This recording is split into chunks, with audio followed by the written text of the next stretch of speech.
I just think they need to create products that are truly different. The product has to be unique. You can't just say that your product is different. That doesn't make your product any different.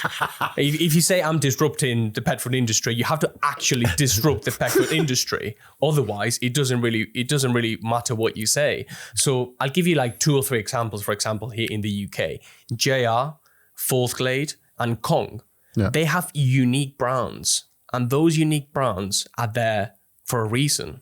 You know, you've got really good products, and I'm not affiliated with any of those. We do stock them and what have you, but yeah, like the product needs to be different, and you need to market it differently. Otherwise, then you aren't different. I'm really sorry. It's interesting actually, because Forthglade, I was a big seller of Forthglade, and Forthglade only became big for me because Nature Diet shot itself in the foot so badly.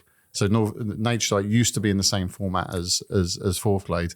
And then they basically, like, we were massive sellers of Nature Diet, and then they got rid of their wholesaler networks when they went into the Tetra Paks.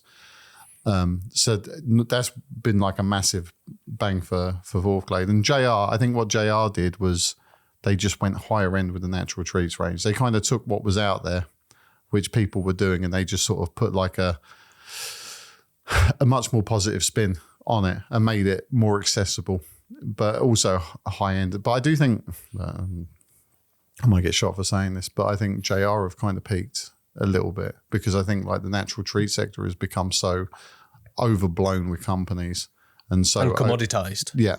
I think it's very hard actually to do anything in that space now, to be honest. But if you look at any of those companies, any of those successful companies within this industry, they constantly rotate products and innovate with new products. It's very akin, in my opinion, to the beauty industry. So if you go into a Boots or whatever the case might be, you've got different products all the time. L'Oreal, Estee Lauder, MAC, whatever the case might be. And there's always new things. With these companies, they're all the same product. It's all the same thing. They're all the same recipe, whether you call it a chicken crock-pot or chicken stew. It's the same thing. It's the same 60-40, 80-20. And that goes for like raw feeding companies as well. You're selling the same product. Yeah. So that's, So what do they need to do differently, do you think? They just need to constantly innovate. In my opinion, and come up with products that people and dogs will love. The thing about the pet food industry is that you have 2 customers. Yeah. You have us, and then you have the dogs. And what you want and what the dog wants sometimes is different, right? But you do have to convince the 2 customers, essentially. So let's take JR, for example, 100% meat sticks. That's a very good sell. It's a really good product. Objectively, that's a really good product. And dogs love it. Yeah. So do more of that. Forthglade, the trays, when they came out, for example, that was a true innovation. Yeah. And then everyone sort of copied it.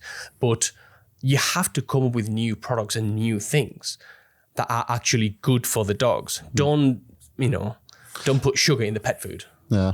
Yeah. I mean, look, Forthglade as well. I mean, but that's the other thing, is that the whole conceptuality around Forthglade, I mean, that's, I remember Forthglade when they were just a frozen meat company. Yeah. And like, we're going back like 25, 30 years when they first started doing the menu. And although they reformulated it because they were almost, as far as I'm aware, like they had like serious money issues, and then it was reformulated when they had the money brought in and that sort of stuff. I still think that